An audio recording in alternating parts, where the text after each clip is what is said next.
Hello everyone, I am Nikhil Verma. I welcome you back to the revision classes of Indian Financial Services. We are now into the fifth module of IFS. I have already told you guys that once we finish the theory of all the modules, I am going to touch on the practical problems of third and fourth module. We might solve one or two problems from each module. Alright. So today we are going to discuss modern services, which is your fifth module. Under modern services, you are going to study what do you mean by dematerialization and what do you mean by rematerialization, advantages, disadvantages, and stuff like that. For that, we'll have to understand what do you mean by a demat account. A demat account is an account that is used to hold shares and securities in electronic format. The full form of demat account is dematerialized account. The shares that used to exist earlier in physical format will be converted into dematerialized format or electronic format. That is why it is called dematerialization. That is something that is material in nature, you dematerialize it. That is why it is called a dematerialized account or a demat account. The purpose of opening of demat account is to hold shares that have been bought or dematerialized, that is converted from physical to electronic shares, thus making share trading easy for the users during online trading. Demat accounts are accounts which hold shares. Alright. Now, what is the procedure for opening a demat account? Firstly, you got to choose a depository participant with whom you would like to open a demat account. There are a lot of depository participants available in India wherein you can go and open your demat account with. So once you finalize whom you want to open your account with, you will have to fill an account opening form and attach a passport size photograph along with photocopies of the required documents that the depository participant asks for, like proof of address and identity and stuff. You should have a PAN card. Definitely you should have a PAN card. Remember to carry the original documents along with verification. The DP, that is depository participant, will give you a copy of the rules and regulations, the terms and conditions of the agreement, necessary charges that you will have to pay from time to time. During an in-person verification, a representative of the DP, that is a depository participant, would contact you to verify the details provided in the account opening form, so that there is no fraud that is been conducted there. Then after processing of the application, you will get an account number, client ID from the DP. These details will be required to access your demat account online.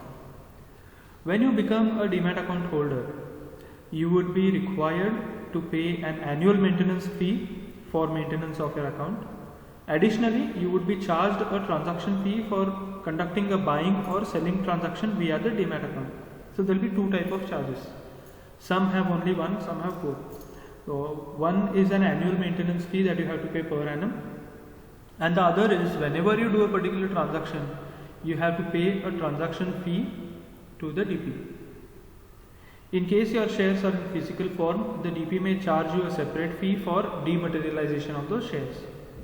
You can open a demat account without having any shareholdings. Moreover, there is no mandate to maintain a minimum balance. So I hope you guys have understood the procedure of opening a demat account. It's pretty simple. Next is, let us understand what do you mean by dematerialization. Dematerialization is a process through which physical securities such as share certificates and other documents are converted into electronic format and held in a demat account. We have already understood what a demat account is. Now we have understood what is dematerialization. It is a process through which physical shares are converted into electronic. That is electronic shares.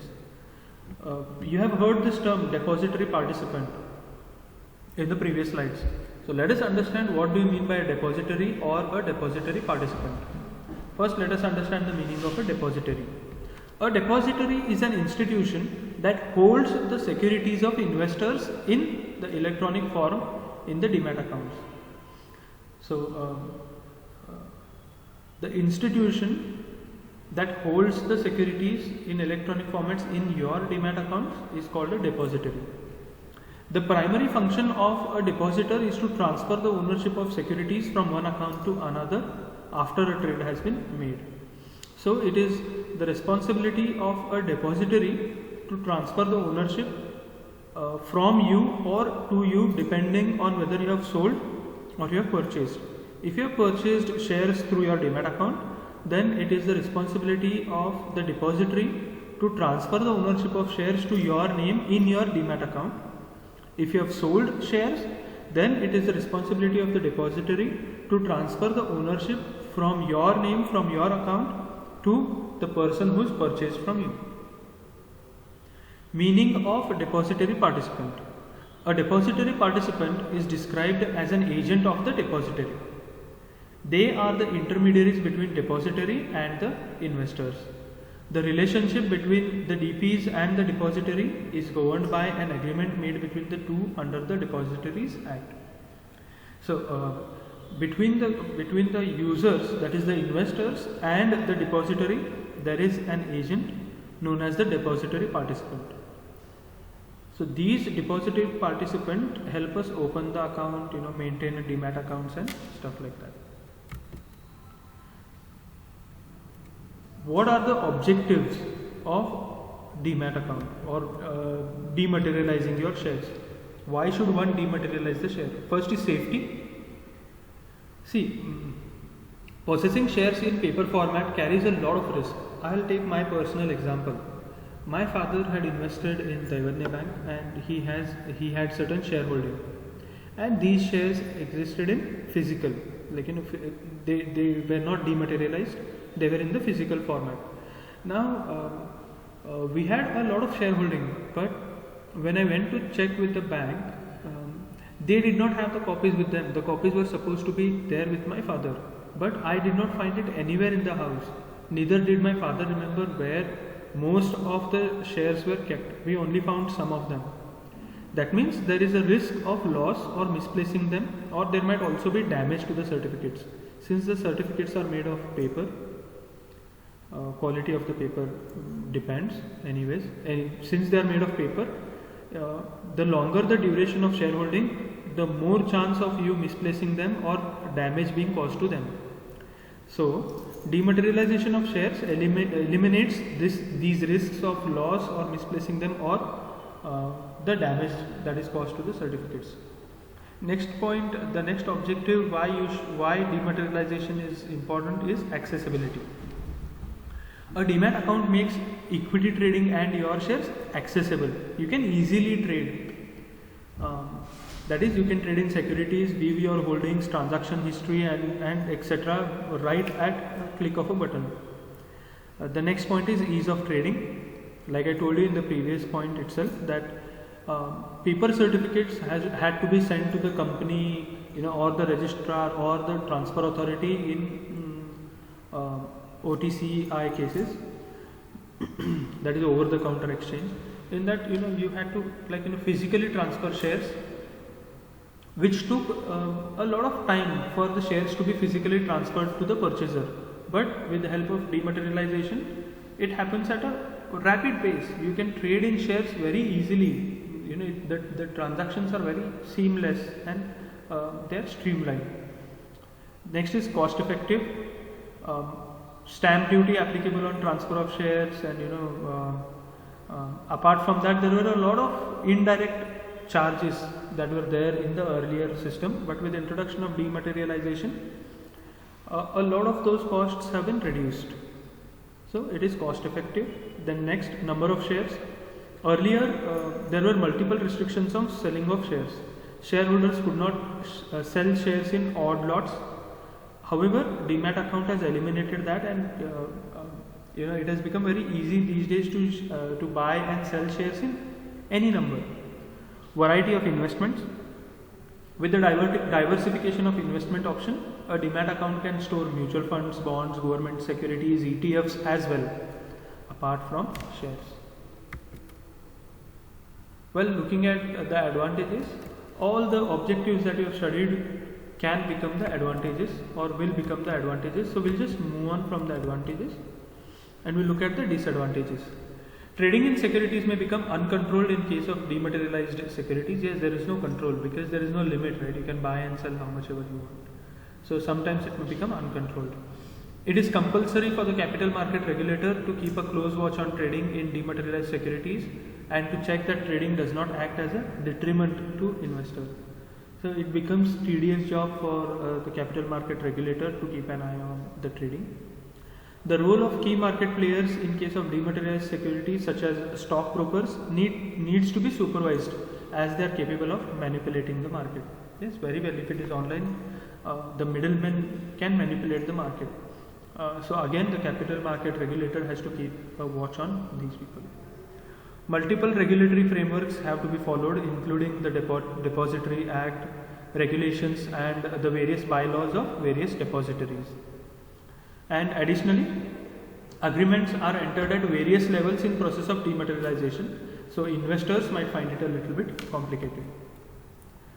Moving on with the process of dematerialization, let us try to understand how does the process of dematerializing your physical shares work. So first, investor has to open an account with the DP and then you have to file a DRF, which is dematerialization request form for registered shares. You have to give an application which is a form called as the dematerialization request form, wherein you are filing a request saying you want to dematerialize your shares. Then the investor lodges the DRF and certificates with the DP. Once you fill the form, you will have to hand it over to the DP along with the certificates, physical certificates and the form. And then the DP will, that is the depository participant, will intimate the depository about the same. The depository will then intimate the registrar or the issuer of the shares. Then the depository participant sends certificates and the form to the registrar or the issuer of the certificates. Registrar and issuer confirms Demat to depository. That is, the registrar or issuer will then convert those shares into Demat and will give it to the depository. The depository will then credit those shares into the investor's account in the form of in the dematerialized format. So this is a very simple process of dematerialization. Now we will look at what is rematerialization. So rematerialization is a process by which a client can get his electronic holdings converted into physical certificates. Okay? So sometimes customers would want to convert, or investor or a client would want to convert those electronic holdings into physical certificates for whatever reason. The client has to submit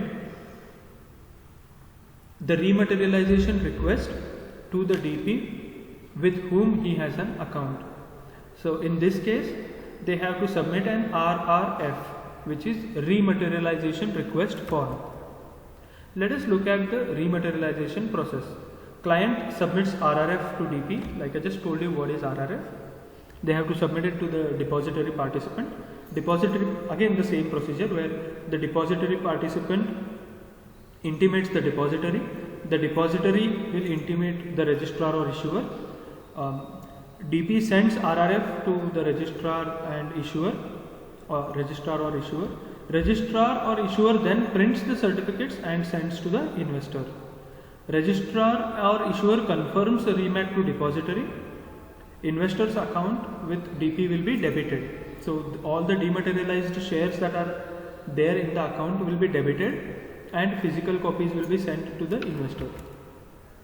This is the exact opposite of what you saw in dematerialization. Another easy process to remember. Now let us understand what are NSDL and CSDL. These are the two depositories that we have in India. NSDL stands for National Securities Depository Limited, and CSDL stands for Central Depository Services Limited.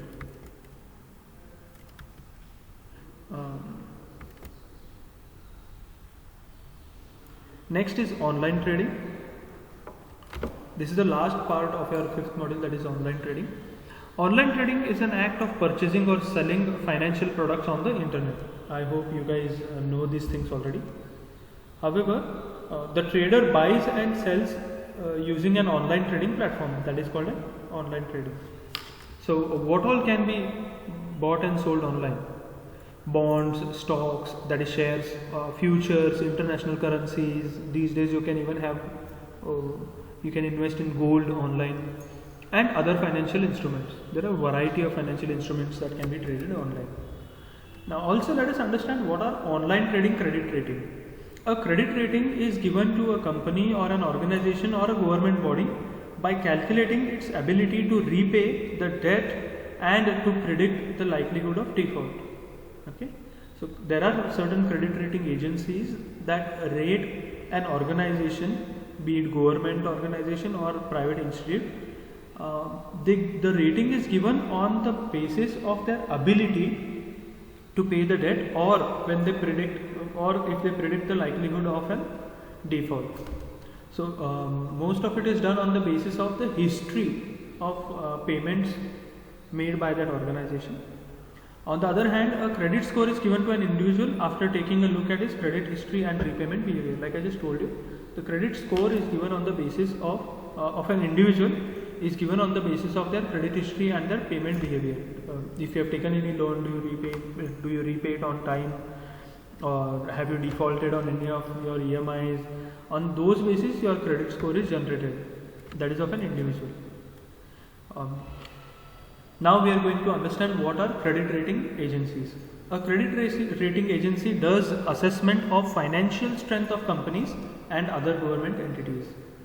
They help investors identify the company's ability to pay debts and their level of risk. There are different types of rating: AAA plus, AAA, AA plus, AA, A plus. There are a variety of ratings that are given on the basis of which an investor can identify whether a company is good to be invested in or not. These credit rating agencies are regulated by SEBI, which is Securities and Exchanges Board of India. So there is utmost transparency when these credit rating agencies rate different companies. Now let us just have a look at some of the major online trading credit rating agencies in India. Some of them are CRISIL, ICRA, CARE, BWR, India Rating and Research Private Limited, and then we have SMERA, which is Small and Medium Enterprises Rating Agency of India. That's it for today. Thank you so much for listening, guys. Have a great day ahead. Bye.